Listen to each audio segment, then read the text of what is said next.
जी, जय हिंद, जय भारत में रेबल सदानंद पति।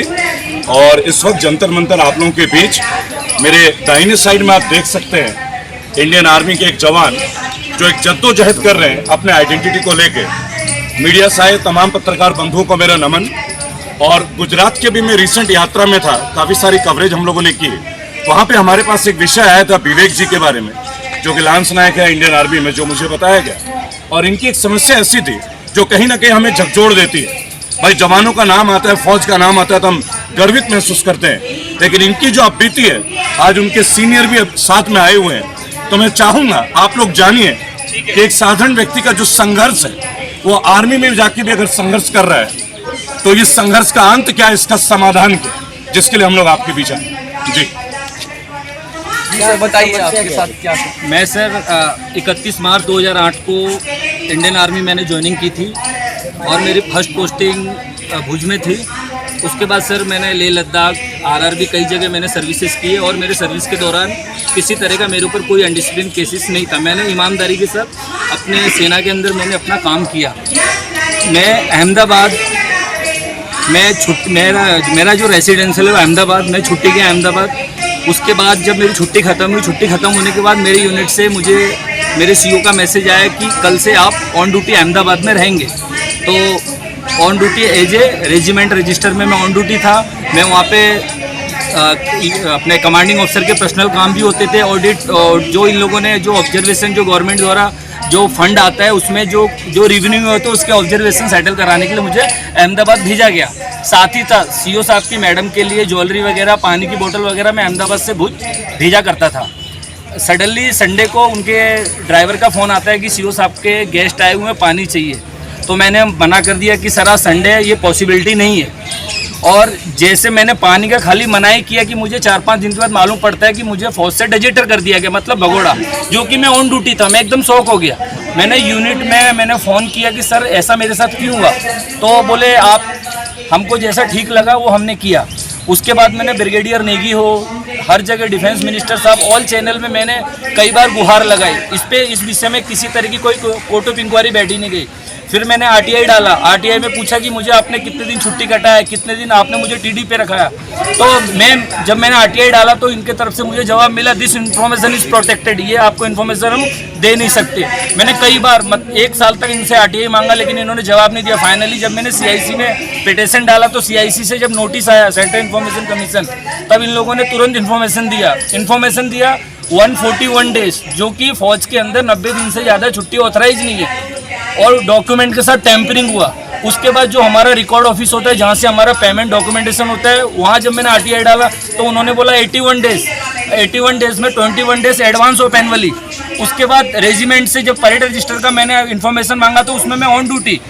तो मेरे को बर्बाद करने के लिए इन्होंने डॉक्यूमेंट के साथ टैंपरिंग की। मैंने बराबर राजनाथ सिंह जी को बराबर में मिलने के लिए भी गया। अपने डिफेंस मिनिस्टर के साथ भी डिफेंस मिनिस्टर साहब, यस, मैं डिफेंस मिनिस्टर साहब के पास भी गया कोरोना के टाइम, लेकिन वहाँ पे भी मुझे मिलने नहीं दी गया। मैं आज तक कम से कम मैंने 2000 लेटर डाल दिए, लेकिन आज तक उस लेटर के ऊपर किसी तरह की कोई इंक्वायरी नहीं बैठी। मैं प्रधानमंत्री जी, उनके जो प्रिंसिपल सेक्रेटरी है PK मिश्रा साहब, उनके एडवाइजर है खारे साहब, मैंने सबसे जस्टिस मांगा कि मुझे एक बार मिलने दिया जाए, लेकिन मुझे मिलने नहीं दिया गया। मेरे साथ एक कर्नल साहब थे, कर्नल रूपेश, उन्होंने काफ़ी कोशिश की कि मैं इस मैटर को सॉल्यूशन लाऊं, लेकिन उनको कर्नल द्वारा बताया गया कि अगर आप डोनाल्ड ट्रंप के पास भी चले जाएंगे तो भी हम ये नहीं छोड़ेंगे, क्योंकि ये सारे पावर राइट्स हमारे साथ है, जो आज तक कोई जवान हमारे सामने मुंह नहीं खोल पाया। आज मैं 3 साल से कंटिन्यू जस्टिस मांग रहा हूँ। लास्ट में फाइनली मैं कोर्ट में गया। कोर्ट में भी उनके वकील द्वारा अपने एफिडेविट में जवाब दिया गया कि विवेक झा अपनी मर्जी से पोस्टिंग आया और अपनी मर्जी से छुट्टी गया और अपनी मर्जी से काम कर रहा था। फौज के अंदर जवान अपनी मर्जी से खाना भी नहीं खा सकता, तो अपनी मर्जी से पोस्टिंग कैसे आएगा। आज अगर इतने सारे चैनल अगर बनाए हैं, अगर सब मर्जी से करेंगे तो फिर ये चैनल बनाने का मतलब क्या है। सारी फिर सेना अपनी मर्जी से, फिर आज मैं लेह लद्दाख फिर क्यों जाता, मैं अपने घर अहमदाबाद में ही नौकरी करता। बिल्कुल। और मैं प्रधानमंत्री जी से यही कहना चाहता हूँ कि अधिकारी लोग आए दिन जवान सुसाइड इसलिए करता है कि अधिकारी लोग डुप्लीकेट डॉक्यूमेंट बनाते हैं, टैंपरिंग करते हैं, पैसे का बड़े लेवल पे घोटाला करते हैं, जिसका मेरे पास एविडेंस है। 14 फरवरी पुलवामा अटैक पूरा देश गूंज रहा था आंसुओं से उस दिन। भुज में टेंट पार्टी चल रही अधिकारी द्वारा, पूरा एविडेंस में बता सकता कौन कौन अधिकारी उस पार्टी में इन्वॉल्व था, और ये ईमानदारी का सर्टिफिकेट बांटते हैं। आज जवान क्यों सुसाइड कर रहा है? सेना में हम अगर भर्ती हुए तो क्या हमारे जीने का अधिकार छीन लिया गया? ना हमको अच्छा खाना मिलता है, ना अच्छा कपड़ा मिलता है, ना अच्छा रहने को मिलता है। फैमिली से हम बात करते हैं तो अगर फोन रखा है तो हमारा सीधा चार्जशीट करते हैं, आपको फोन ऑथराइज नहीं है, और ऑफिस में बैठ के शेयर बाजार खेलते हैं।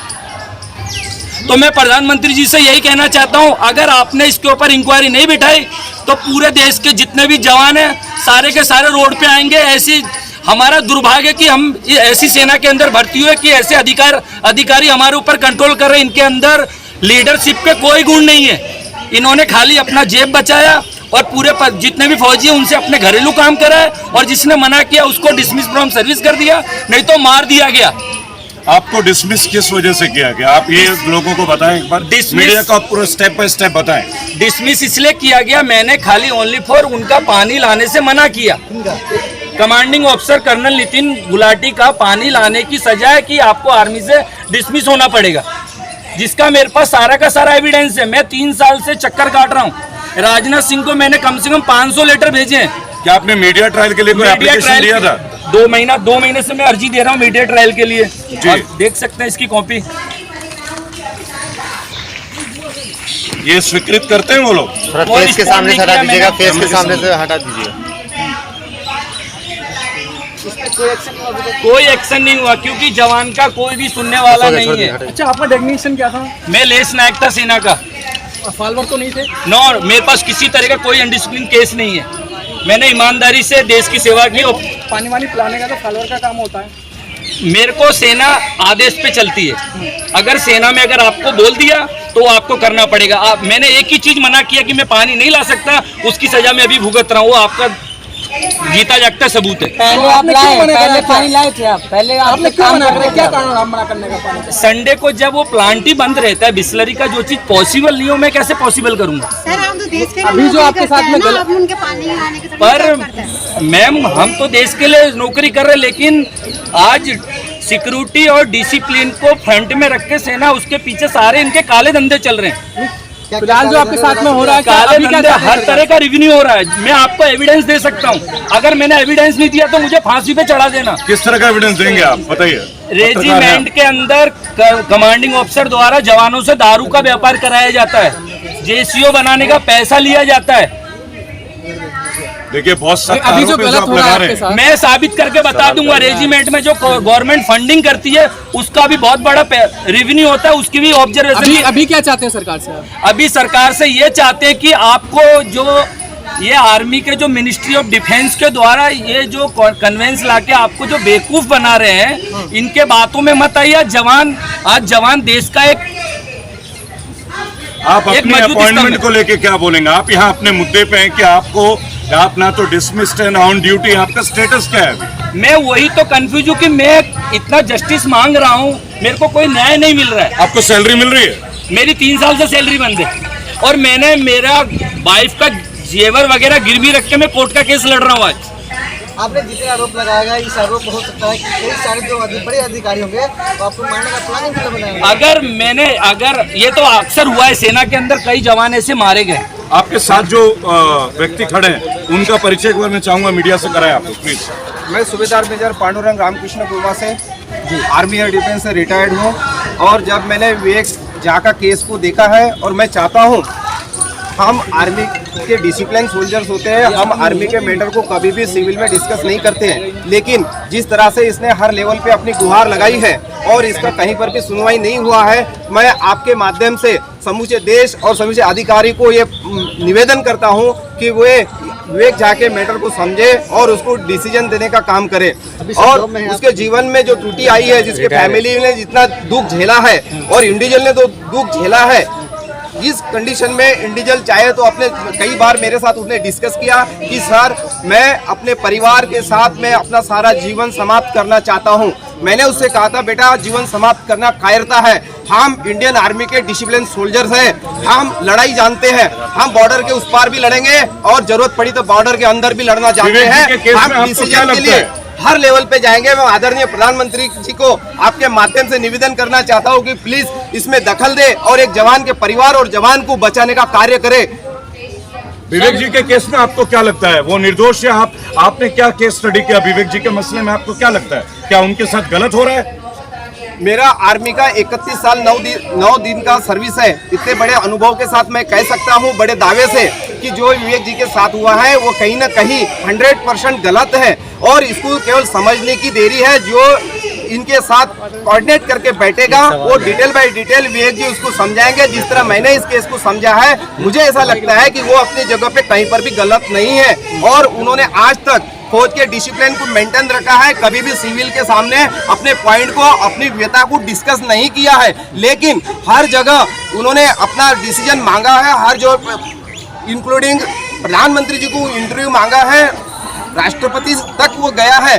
जब उनको कहीं भी किसी प्रकार की गुंजाइश नहीं मिली, वो आज बड़ी हिम्मत करके आपके माध्यम से जनता की अदालत में आया है और हम आपके माध्यम से समूचे देश सभी जनताओं को ये निवेदन करते हैं, हाथ जोड़ के विनती करते हैं कि प्लीज विवेक झा को न्याय देने में हमारा समर्थन करें। धन्यवाद।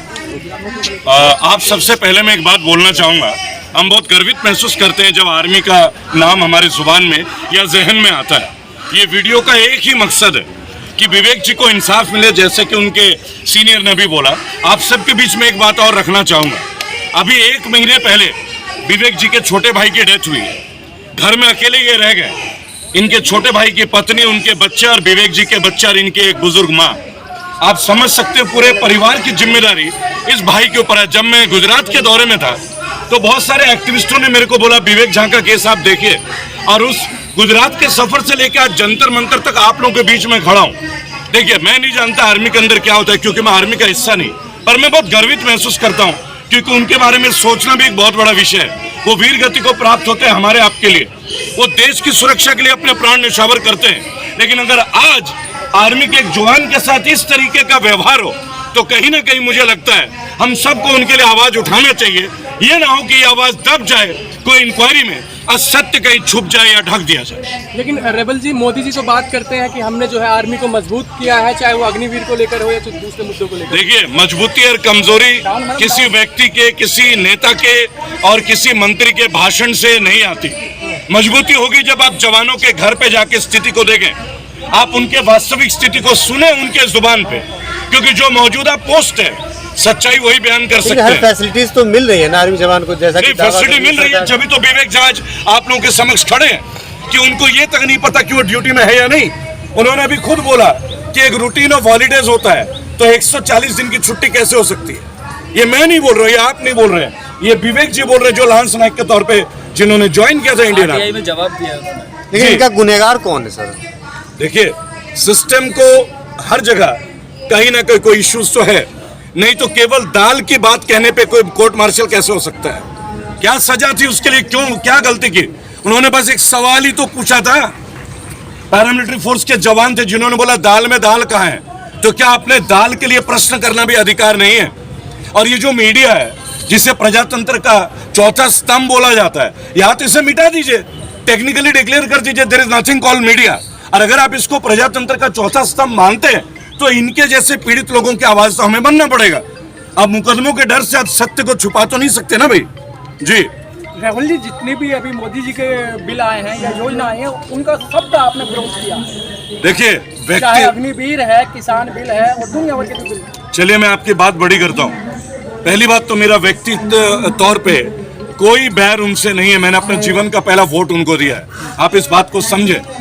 लेकिन 30 साल के नौकरी करने वाले लोग अगर ये कहे कि 5 साल की नौकरी अच्छी होती है तो सवाल तो बनेगा, सवाल तो उठेगा ना।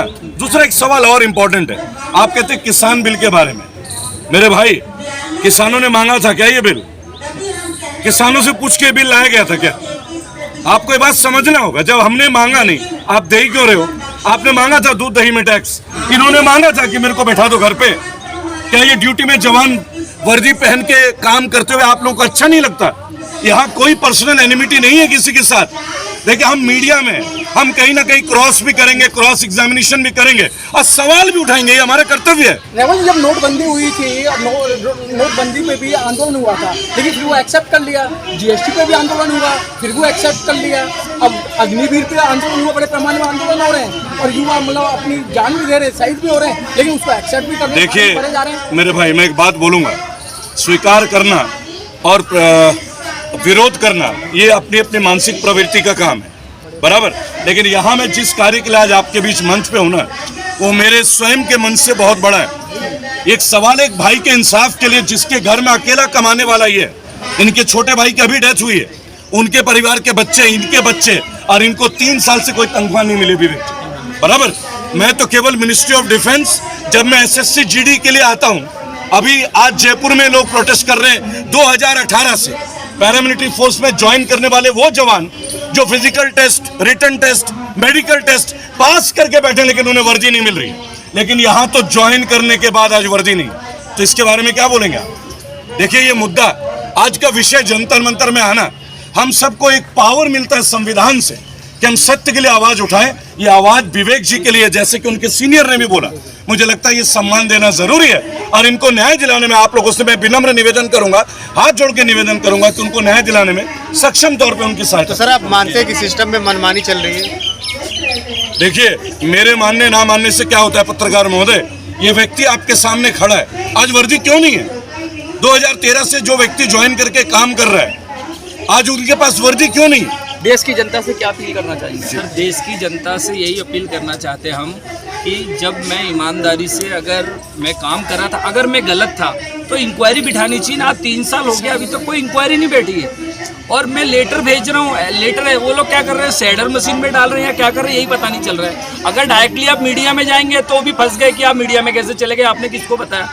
आज मैं डिफेंस मिनिस्टर, लास्ट में मैं हार के प्रधानमंत्री जी, उनके प्रिंसिपल सेक्रेटरी PK मिश्रा साहब, उनके एडवाइजर खारे साहब, उनको भी मैंने कई बार लेटर दिया कि सर एक बार मेरे को अपनी बात रखने का मौका तो दिया जाए। अगर मैं गलत हूँ तो इतनी लड़ाई मैं नहीं लड़ता अगर मैं गलत रहूँगा। आज सर मैं जस्टिस मांग रहा हूँ।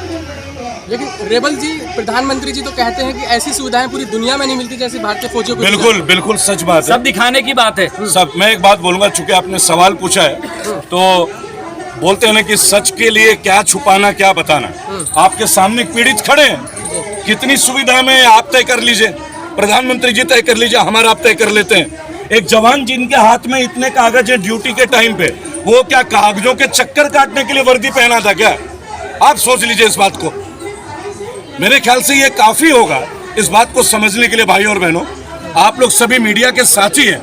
अगर विवेक जी को आप लोगों ने ये इंसाफ दिला दिया तो कहीं ना कहीं हम लोगों ने भी अपने कर्तव्य का पालन किया। नहीं तो हम लोगों ने ये डिग्री क्यों ली, हम लोगों ने ये कैमरे क्यों पकड़े या माइक क्यों पकड़े? सर एक रिसेंटली अभी एक 5-6 महीने पहले एक इशू हुआ था, एक बंदा 4 महीने से ऑन ड्यूटी यूनिट के बाहर है और यूनिट में उसका लेटर आया हुआ है, ना CO को पता है ना किसी को पता है। और जब वो बंदे की डेथ हो गई, श्याम जी नाम था, पठानकोट होटल तड़का पैलेस के अंदर जब डेड बॉडी मिल रही है तब मालूम पड़ रहा है कि वो जवान मर चुका है। मतलब उस कमांडिंग ऑफिसर की नेग्लिजेंसी के कारण उस बंदे की डेथ हुई और उसको भी फर्जी डॉक्यूमेंट बना के गवर्नमेंट से 90 लाख रुपए दिलाया।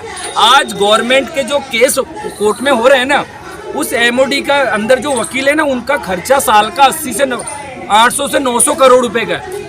आज मैं केस लड़ूंगा, अधिकारी को वकील गवर्नमेंट का वकील होगा, मैं केस जीतूंगा, पेमेंट गवर्नमेंट करेगी। इसलिए अधिकारी छोटे छोटे इशू को बोलते कोर्ट में जाने तो कोई फर्क नहीं पड़ता है, क्योंकि पेमेंट गवर्नमेंट ने करना है, ना ही कि अधिकारी ने करना है। और अधिकारी जितने ज्यादा लोगों को पनिशमेंट देता है उसका उतना ज्यादा प्रमोशन होता है। ये चीज मैंने देख ली इस लड़ाई में 3 साल। पास वो क्या है, ये लेटर मैंने 3 साल से कंटिन्यू में जस्टिस मांगने के लिए मैं सारों को लेटर दे रहा हूँ। ये स्पीड पोस्ट के कंसाइनमेंट टिकट भी है, कोई ये नहीं बोल सकता कि मेरे पास ये लेटर नहीं पहुँचा। ये सारे लेटर मैंने मिनिस्ट्री ऑफ डिफेंस प्रधानमंत्री को भेजा, लेकिन अभी तक किसी ने भैया अरे उनको सामान लाता था, वो मैडम का चैटिंग है, जो पानी की बोतल बेचता था उससे सर हट जाए सामने, आप देख सकते हैं, इसके अंदर पढ़ सकते हैं। 5 वाटर खींचिए सारा कुछ आप देख सकते हैं। मैं जो भी मूवमेंट करता था मेरी ऑन ड्यूटी के हिसाब से पूरा रोल खोलना ना, काफी लंबा रोल है, पूरा खोलो सारे। अरे खोल दो वो कैमरे में नहीं, एक हमने लगा दिया हुआ आपके लिए, ये बहुत महत्वपूर्ण है, इसको कवर कीजिए। पीछे हटा एक दीजिए, कवर ये तो सर 50% लेटर है, ये तो मेरे आधे लेटर, अभी तो मैंने सारे लेटर तो अभी मैंने रिलीज ही नहीं किए इसका मतलब पहले आप उनका सहयोग करते थे जब मना ना। ये डिसमिस फ्रॉम सर्विस करने के बाद की कार्रवाई है सर। पिछले 3 साल से लेटर मैं भेज रहा हूँ। कोर्ट बॉम्बे आर्म फोर्स, जैसा कि आपने देखा, मैंने बात कराई थी आर्मी मैन से कि इन्होंने इतने सारे जस्टिस इन्होंने मान रखे हैं। 3 साल हो गए इनको, 3 साल से इन्होंने सारे जो पत्र आप देख सकते हो, सारे एविडेंस दे चुके हैं, लेकिन इनकी कोई सुनवाई नहीं हुई है। तो जैसे मतलब है कि आर्मी की नौकरी कर रहे हैं, कोई खेल तो है नहीं, जनता की रक्षा कर रहे हैं, तो इनकी सुनवाई की जाए। सरकार से उन्होंने निवेदन यही किया है कि इनकी सुनवाई की जाए। गवर्नमेंट से उन्होंने यही मांग करी कि इसको जल्द से जल्द न्याय मिले। जय हिंद, जय भारत, धन्यवाद।